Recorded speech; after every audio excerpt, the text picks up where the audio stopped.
Jadi perundang-undangan ya, ternyata di Indonesia ini segala sesuatu tindak tanduk kita itu dibatasi oleh adanya aturan. Bayangkan kalau di kita nggak ada aturan, nanti negara akan kacau kan gitu, betul nggak? Jadi anak itu akan mematuhi aturan-aturan termasuk aturan yang ada di satuan pendidikan atau di sekolah, gitu ya. Itu yang berkesadaran. Jadi mereka tuh sadar bahwa ini hal yang penting dan perlu dipelajari. Bahkan anak akan berpikir, oh saya nanti ke depan akan membuat kebijakan gimana ya supaya orang-orang yang korupsi ini kapok nih, hukumannya seperti apa. Nanti kan ada insight dari hal itu kepada anak-anak kita, gitu ya. Oh ternyata hukuman orang-orang koruptor itu ringan ya, cuma 5 tahun, 10 tahun. Kenapa nggak hukuman mati gitu ya? Jadi kalau hukuman mati itu orang berpikir bahwa kalian untuk korupsi, betul nggak? Coba kalau di tempat lain hukuman mati kan, gitu ya. Karena kalau nanti hukumannya mati terkait anggota dewan dan sebagainya mati juga dia kan. Jadi yang buat aturannya takut. Nah teman-teman di sini terkait dengan bermakna bahwa apa yang dipelajari ini memang akan bermanfaat bagi kehidupan saya yang akan datang, gitu ya. Ternyata saya harus memahami tentang fotosintesis. Kalau fotosintesis ini tidak dilakukan oleh tumbuhan jati hijau daun ini tidak akan tumbuh banyak. Sementara pohon itu yang akan mengeluarkan oksigen. Walaupun tipisnya ozon di atas gitu ya, sehingga iklim kita menjadi berubah, nggak beraturan. Udara tambah panas karena oksigen kurang. Orang semua nggak ada yang nanam pohon. Rumahnya dari plaster semua gitu ya. Nah ini bagaimana anak berkesadaran dan memaknai bahwa memang kita penting untuk belajar fotosintesis, sehingga terbantu saya akan menanam pohon di rumah. Kemudian juga mereka akan berusaha bagaimana mengkantor iklim yang semakin tidak beraturan gitu ya. Menciptakan pembelajaran yang nyaman di dalam kelas dan anak termotivasi. Menggembirakan itu adalah bagaimana anak termotivasi dan berpikir positif dalam proses pembelajaran ya. Itu yang menggembirakannya. Nah ini ya, kita masuk ke sini aja. Ini tadi sudah saya jelaskan. Nah ini ya, kita cermati kerangka kerja pembelajaran di dalam ya. Ini bacanya dari luar ke dalam apa dari dalam keluar? Dari luar ke dalam. Dari dalam keluar. Kenapa? Gimana Bapak Ibu? Ya, pembelajaran mendalam ini kan konsep utama ya Bapak Ibu ya. Kemudian kita lihat di sini ada DPR ya, 8 dimensi profil lulusan ya. Ini adalah tujuan yang akan kita capai. Kalau SMP berarti tujuan yang akan dicapai selama 3 tahun. 8 dimensi profil lulusan ini tercapai. Bisa tercapai nggak Bapak Ibu? Bisa. Bisa tercapai nggak? Bisa. Memasukkan di dalam RPP ataupun modul ajarnya paling nggak 2 atau 3 profil lulusan ini, betul nggak? Bisa saja agama, keimanan, ketakwaan dan kemandirian. Nanti mapel yang lain PKN, kolaborasi, kemudian karena ada diskusi kelompok ya, kemudian apalagi misalnya komunikasi karena ada presentasi dan seterusnya.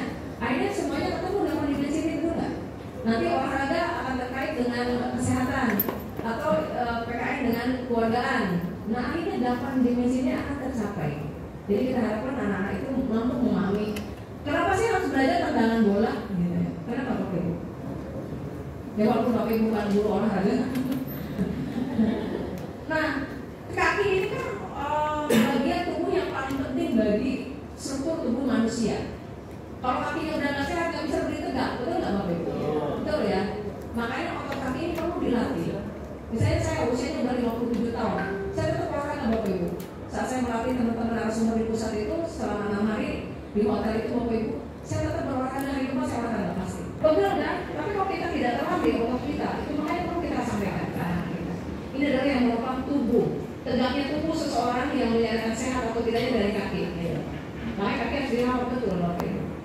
Harus dimasukkan karena Bapak Ibu belum diberikan pertanyaan 2 pertanyaan yang dimaksud Pak Mano tadi persepsi ya. Jadi teori tabula rasa bahwa anak merupakan kertas putih itu udah nggak berlaku, ya kan? Anak sekarang nggak ya, demikian temuan GMP Pendidikan Pancasila pada hari Kamis 30 ya sampai soalnya dikasih sama anak reguler. Sama nggak? 1 Juli 2020. Beda ya? Oke, berarti sudah tahu. Nah kemudian di sini ada memahami, mengaplikasi dan merefleksi. Ini adalah pengalaman belajar yang dilakukan oleh Bapak Ibu. PKN cuma 3 jam, berarti hanya cukup memahami aja. Pertama anak ditayangkan video, tentang demokrasi misalnya. Kemudian setelah ditanyakan video, anak-anak diminta untuk menanggapi video itu dengan pertanyaan yang Bapak Ibu buat. Mencari data sampai mempresentasikan, itu baru memahami Bapak Ibu.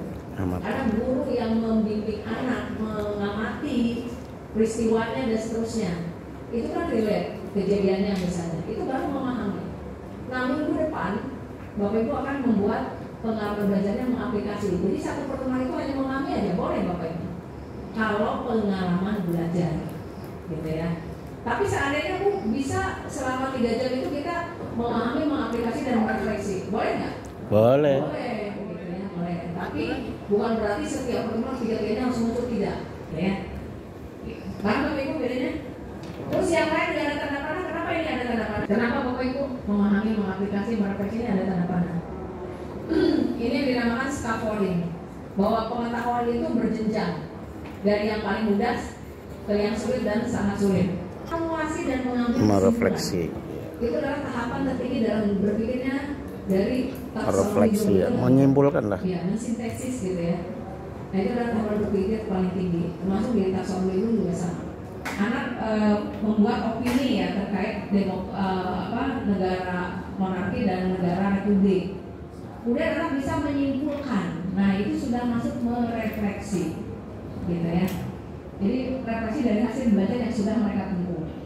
Kemudian selain pengalaman belajar, ada yang dinamakan kerangka pembelajaran. Jadi kerangka kerja ini terdiri dari prinsip, ya, kemudian pengalaman belajar, dan ini nih, yang di luar ini adalah kerangka pembelajaran.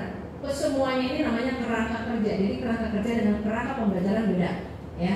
Ini adalah kerangka pembelajaran. Ada praktek pedagogis. Apa ini praktek pedagogis? Adalah model ataupun metode yang digunakan oleh guru dalam satu pertemuan pembelajaran ataupun satu TP, ya, satu TP. Kemudian lingkungan pembelajaran apa? Lingkungan pembelajaran itu bisa lingkungan virtual maupun lingkungan belajar fisik. Anak misalnya lingkungan pembelajaran demokrasi di luar kelas, gitu ya, atau di perpustakaan, itu adalah lingkungan pembelajaran. Jadi, mereka mencari literate dan lain sebagainya.